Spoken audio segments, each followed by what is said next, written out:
Midday Chidzuga, smart strategy, creative delivery. Hello, my beautiful people. Evening, morning, wherever the time that you're going to watch this video. So you know that this channel brings you the best in the country. So leo sasa hivi we have the best. Will I say the best anchor? Because the coming back was amazing for her. Ladies and gentlemen, I present to you Mwanaisha Chidzuga. Fine, thank you. Mwanaisha Chidzuga. Oh, Chidzuga. Yes. Oh my God. Welcome to our show. Thank you. You are a legend, actually. Oh, thank you. And congratulations for the comeback. Mm-hmm. And we waited for you. Okay. To come back. Thank you. Thank you. Nikujaribu. Kujaribu tu. Yes. So I would like you to tell us who is Mwanaisha. Kwa sababu sisi wengi tunakujua tu kwa sets, kwa mitandao, hatujui Mwanaisha ni nani. So tuelezee Mwanaisha ni nani. So, Mwanaisha Chidzuga ni mtangazaji, mwanahabari, mfanyabiashara, mwanasiasa, mama na bibi ya mtu. Yeah, basically yes, tumemalizia hapo. Hamna neno lingine la kuongeza? Kwa ufupi tu utakuja Mwanaisha, hivi ndio vitu vyote hivyo. Kwanza tutaongelelea mambo ambayo comeback yako kwa TV47. Why did you decide to come back to the news? You still were, but why did you decide to come back now? And this comeback is amazing, by the way, because many people did not expect you to come back. Oh, yes. Okay. So why TV47? You know, my experience 20 years in media, it reaches a point where you don't do things for the money. Yeah. You do things that you like doing. It's like giving back to society. So when my good friends at TV47 came calling, like Mwanaisha, yes, we need your help, we need your support to help us do 1, 2, 3, 4. I said, okay, why not? I mean, I went to school, I've worked with several media houses in this country and international media houses. So for me, it was an opportunity to mentor, to train, and to show the world that things can be done differently. And it's not about how big the media house is. Even a small media station has potential. With the right support, they can go far. So for me, it was more of doing what I love. Yeah, I tell people my media career, what I do on TV, for me, it's a hobby. It's not work. Yeah, it's a hobby. So I came back to give back, train, and also just do the things that I love. Yeah, reading news and producing bulletins. Yeah. Yeah. And I understand that your first work was in Pwani. Yes, Pwani FM as a radio presenter. And you're also a DJ? Yes, actually, my job description was radio DJ. Radio DJ? Radio DJ is like... Lukuna mix. No, those days it was you just arrange your music using there's a system I can't remember what I used to use. Yeah. But you download the music from tapes to CD, then to convert them to WAV, I think, that you can play them in the computer. So but most of the time at Pwani FM, I was basically a radio presenter and a show host. Of course, the music was already, okay, I did part of that, but the show was more of me hosting, producing the show. Yes. And why did you choose, okay, because we have a lot of careers. You kwa introduction yako umesema wewe ni business woman, wewe ni politician pia. Mbona ukachagua journalism? Unajua journalism ilinikuta tu. Ilinikuta straight from high school. Au kwenda hata college kusomea journalism? Nilimaliza shule 1999. Results zikatoka 2001. By 2001 mimi nilikuwa kazini Pwani FM. Unaona? Sasa nilikwenda tu interview kupeleka wenzangu and I got lucky. Nikazungumza, sauti wakapenda, sura wakapenda, logo wakapenda. Mimi nikapewa kazi kama mtangazaji wa Pwani FM katika kituo kipya walikuwa wanaanza ukifufua. So I think my history, nimefanya mambo mengi katika vitu vipya. Yeah. Unaona? Kwa sababu ilikuwa ndio safari ya kwanza Pwani FM kufunguliwa Pwani. Wakati huo ndio FM kwa zimeanza kuingia. So I'm amongst the founders of Pwani FM. Vipindi vile vya kwanza kupanga nini, mimi ndio nilikuwa hapo. Nikatoka Pwani FM nikaenda idhaa ya Kiswahili. KBC. Nikawa nafikiri mwenye umri mdogo zaidi kufanya mchaka kipindi cha asubuhi wakati huo.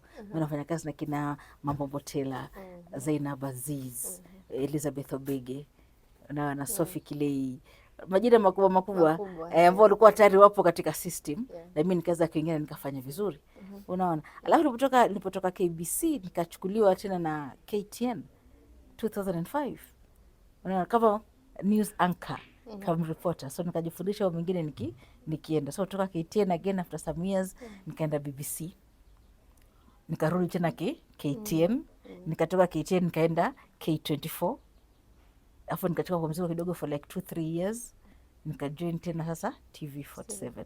So for me media ilinikuta tu, it wasn't part of my plan. Sikukwenda shule nikisema I want to be a journalist. I wanted to be a lawyer. Wow. And I believe I've made a very good lawyer myself if I just decided to go that way. Yeah, there's still hope. There's still hope. I might decide to also do that if I have to do law if my age allows. You're not that, you're very young. Yeah, so I wanted to do law, but then I couldn't because my parents could not afford to pay for my fees then. So for media, for me, it was like a breakout, an opportunity for me to do something as I organize, as I grow. But then I found myself now going back to school to study journalism and media, journalism and public relations. The rest is history. Maybe where did you study? More University. More University. Yes. Wow. For 4 years. 4 years. That is amazing. Now from Form 4, straight out of high school, you are doing journalism, something that you did not even think of doing. You wanted to be a lawyer. Yeah. And now you are, after 20 years later, here you are. Yes. Making it. Yeah, making it or just doing it, because no, it's not about making it, because I think I did my part. My contribution is, I mean, everybody knows what I've done. My contribution in the Kenyan media, you see, in terms of journalism, mentorship, some of the brands that you're seeing on TV today, the big shows that are still, some media houses are still doing them, they have my DNA in them, you see. So for me, I'm like, wow, if they cannot even come up with new names, with new concepts, they're still doing what I used to do, that means I'm special. There's something huge, there's something about me that the world cannot live, that media and journalism wanted me to be in that space, so that I'm able to showcase that gift that God had given me. You said that you worked at KBC, K24 and KTN. Those are also media houses that are very well known. Hivi mbona ulitoka kwa hiyo media house, ama maybe ulikuwa unataka growth, ama what happened? No, kwa sababu KBC nilikuwa poached to KTN. Unaona, from radio. Mwanaisha, tumeona, tumesikia sauti yako. Yeah, come for a screen test. If the cameras love you, the job is yours. And alhamdulillah, the cameras loved me. So KTN again, nikafanya kazi KTN mpaka 2013, nikaenda BBC. Nikachukuliwa na BBC kufanya kazi na wao, alafu nikarudi tena KTN. So 2016, KTN was restructuring. Sawa? So mimi nikawa miongoni mwa wale ambao waliomba kuretire. I said, let me just take a break. I mean, I've done 1, 2, 3, 4. I needed a break anyway. So nikawa miongoni mwa wale ambao wanaretire 2016. Lakini 3 months baada ya kutoka KTN, K24 akanifuata. Ananiambia, Mwanaisha, una retire 35, kufanya nini? Hebu kuja ufanye kazi hapa, acha mchezo.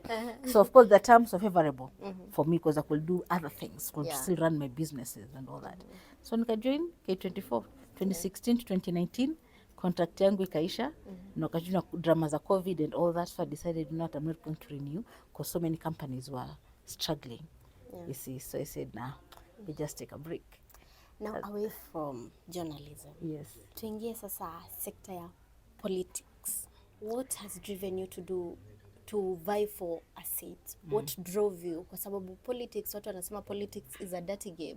Na sielewi politics na journalism hivi haziendani, kwa sababu politicians wengi wanaingililia hizi media houses. Haziendani kabisa. Funny enough, nimekuja kugundua journalism na siasa haziko mbali sana. Because ni kazi ambayo unazungumza na watu. Unashirikiana na watu. It's more of communication, strategy. You see, challenges zipo. Hata media is not easy. Challenges is not as clean as people think. Kuna vitu mingi sana. ambazo zinakukuta huko, and it's how you handle them. So nikaingia siasa. For me, siasa wasn't part of my plan. Yeah. But my mom passed on. She was the former women's rep for Kwale County. So alipofariki nikaambia Mwanaisha, it's time. Yeah, wewe unaweza. Like unaweza. Yeah. So of course, nikasema kama mnaniamini naweza, wacha nipambane. I learned as I go. And I think I'm very proud of myself. I did very well. Yeah. For a first timer, kufanya campaign for 9 months. Yeah, yeah.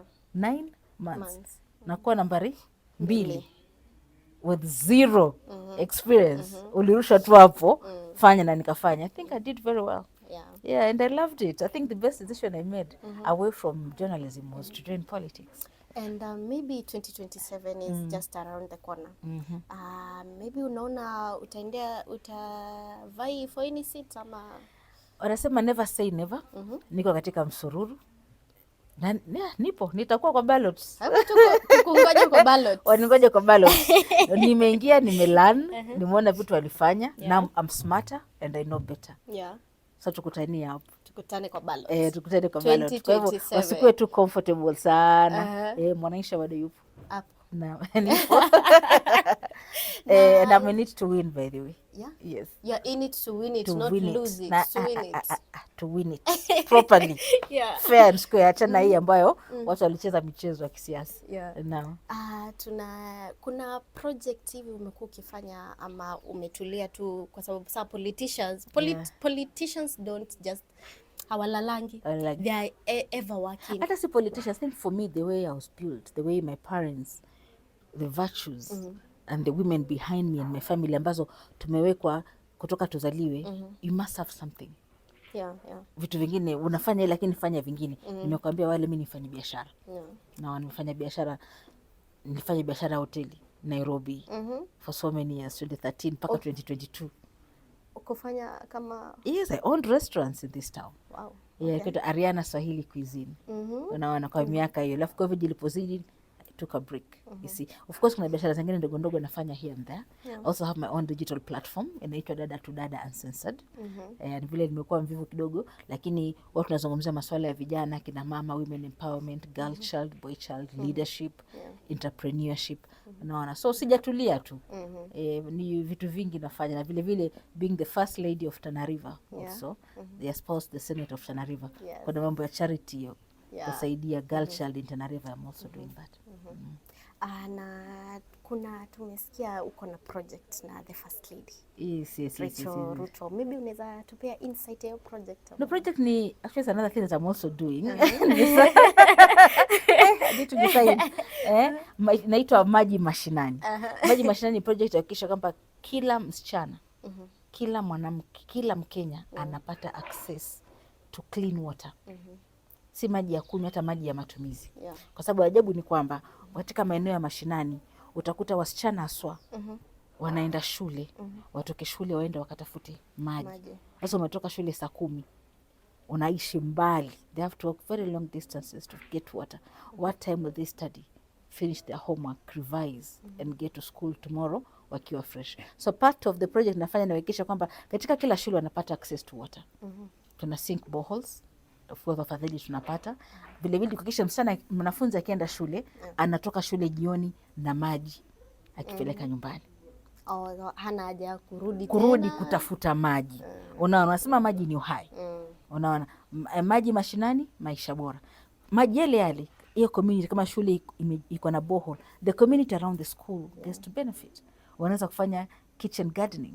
Badala kwenda kutafuta pesa kununua mboga, kina mama anaweza kuuza mboga hapo. Wakapata shilingi 2, shilingi 3, wakajisaidia kimaisha. Unaona, so for me is to find solutions. Ya kwamba maji is everything. You cannot talk about climate change without water. You can't talk about education without water. You can't talk about food security without water. You can't talk about girl child empowerment without water. No. So you can't talk about women empowerment, entrepreneurship, survival without water. So water is the backbone to success, to change, not just change, real change. You can't have that conversation without water. So us as Maji Mashinani, na in partnership with Mama Rachel Ruto, ni kuhakikisha kwamba maji yanafikia wananchi mashinani. Because I can tell you for free, eneo pale Kiamboni nikuambia nyumba ngapi ziko na maji.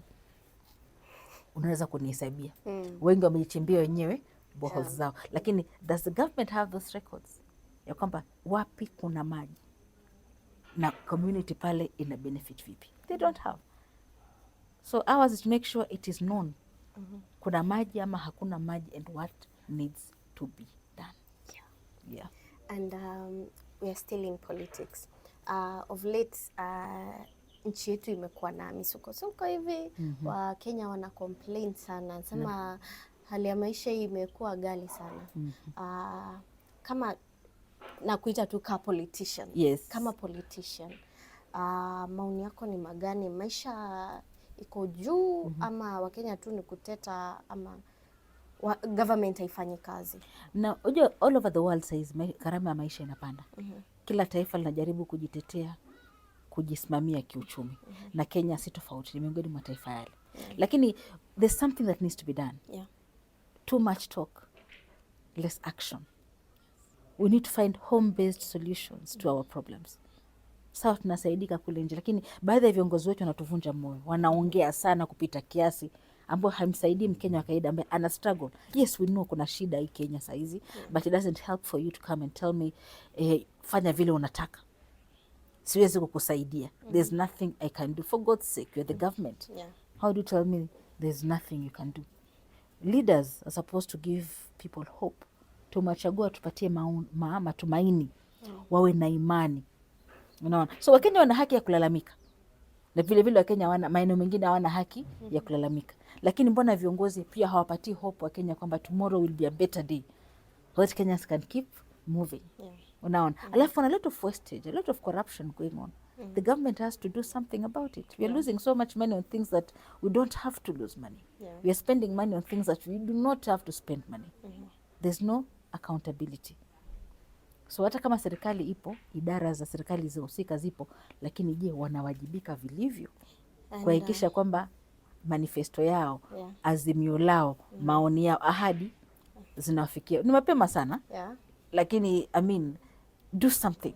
It is a journey. Walk with us. Work with us. Do you believe that there are better days coming?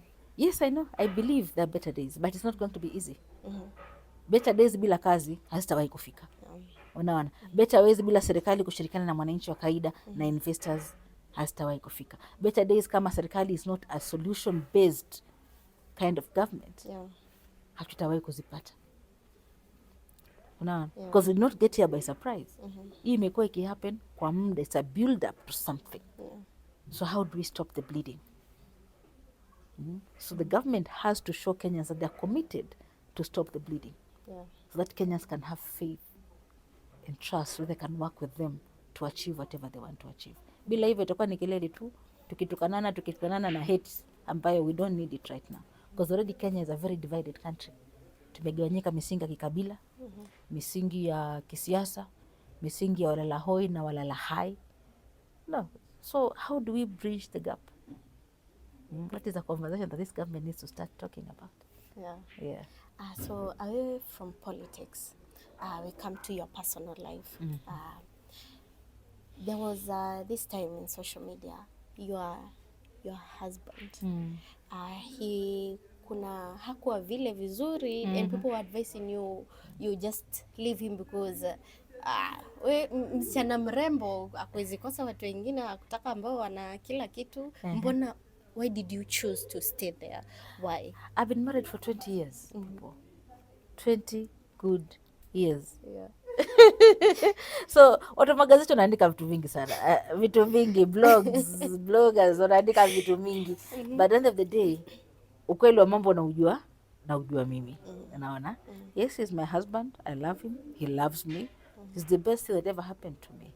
You see, and to us, he brought his 100%. I'm bringing my 100%. So I'm not quitting anytime soon. I didn't quit then, and I'm not quitting now. Tutangoja. I'm not going anywhere, people. I'm here to stay. So I'm blessed. I have a good husband. Mume wangu mzuri, ni mtu mzuri. Maybe a message to him on camera. Si anajua hizo mambo. He knows I love him too much. Nikiwabeba naanza kuringa sasa. You see, but for me, with the relationship I have with my husband and my family, we're a team. Nobody's perfect. I'm not perfect. But we make it work. for us. Yeah. You make it work for you, and that is what matters to you. Yes, my marriage is custom made for me. Yeah. And him. Asa hizi zingine ni side shows. Azinisumbuagi. So watu nimepeshi sana kucomment vitu ambazo hawajui. And there's no day I will sit here and start to explain myself. Yeah, but I believe my marriage is perfect. Your marriage is perfect. Yeah, my perfect marriage. Yes. Sasa ningetaka utupe mawaidha. Kuna watu ambao wamefanya journalism. Journalism, wengi wanasema unapata journalism, kupata kazi kwa journalism ni connection. Unaweza tupea advice kidogo to the viewers, those who maybe have lost hope on journalism, wanasema kama sina connection, mi sijui mtu yoyote TV47, sijui mtu yoyote. I didn't know anybody. No, naambianga watu mimi sikujua mtu nikiingia media. My work, my skill, my talent spoke for me. So ukisema unangoja connection, utangoja. Kila mtu atafuta connection. Hata yule ambaye atakana connect pia anatafuta connection. Lakini kujituma, media si connection. Media ni kujituma. There are people who've worked in the media houses 10 times were rejected and they finally got it. Kwa sababu ukingojea umpatie Mwanaisha CV yako apeleke HR, kwa nini usipeleke mwenyewe CV yako kwa HR? Ingia taifa na mimi nataka kuwa na mtu fulani na fulani, hata kukataza. Walk the HR, by the way, I am so and so. CV yangu ni hii, my audio tape ni hii, this is what I can do. My contacts are these ones. Na yule ambaye anangoja kupelekewa CV kwa next, yeye atapatiwa job. Ni yule amejituma? Ama ni yule ambaye anangojea ati Mwanaisha yuko TV47 is my friend, atanitumia CV. HR ana CV ngapi? So what is this one thing that you need to do that will make the HR and make a media house remember you? It's no longer about sending bulk emails on, sindio unatuma tu email, atumia kwa kila mtu. No. Put the email with a face. Sisi wakati wetu, wengi wetu tulipata hizo kazi si kwa sababu ati tulisambaza CV. Tulizipeleka wenyewe CV. We were in those spaces. Tulifanya kazi nyingine, wengine walifanya kazi ya bure miaka mingi sana. Ndo wakajua, by the way huyu anaweza. You get in as a trainee and then you prove yourself. If you're good, a media house will not leave you. Like kama umekuja wewe ni desktop reporter, utaketia hapo baada 3 months unapoenda mwingine atakuja. And then somebody else from nowhere will be hired. Unajiuliza kwa nini nimepatiwa kazi na mimi sikupatiwa kazi. Kwa hivyo hakuna connection ndugu zangu, ni kujituma. You must learn to multitask. Know something that others don't know. Go further. If you're told you can write a script ya Kiswahili, wambepe ya Kizungu naweza nikafanya. And then use social media pages. Brand yourself. We'll take note, by the way. Lakini if you're not using social media pages wa kitu kizuri isipokuwa kupose uko wapi, unafanya nini, and yet you're a journalist. Unaweza kuchapa story hapa kila mtu akachukua hiyo story yako. It all begins from the small steps. Inakufikisha kufanya kitu kikubwa. You know, success is practice. So you practice to be successful. And then we take note. Like, huyu jamaa, yuko na potential. But if the only thing you've done is to send your CV ya page moja with 0 experience apart from the 3 months, I'm looking for 2 years experience. Utapata wapi? No. Kujituma and thinking out of the box. Or without the box. Just think without the box. That is a very great advice to the people. Yeah, because for me, nilifanya nini? Mimi nilisomea uandishi wa habari. But I am an editor. I edit scripts. I am a producer. I produce. I can direct a bulletin. Camera, I can shoot shots, by the way. Unaona? So, kama ni kutafuta contact research, I do that for myself. I can translate English to Kiswahili and vice versa. Nilifundishwa na nani? Nilijituma. Jitumeni jamani. Bila hivyo tabaki hapo na simu yako kilala. Like the girls who are so beautiful out there. The guys with the best voices. But they're not working. Wanangoja tu mtu awadiscover. You don't want to be discovered. You discover yourself and let the planet know, the universe know that I am here. Sindio? Ndafanya nini? Because unatuma story, unatag all the media houses. Si story yao, story yako. wana take note like hebu mwisho utaanza kuangalia kuna ka human interest, kuna jamanga atumanga idea poa, hebu tuone leo ametuma nini.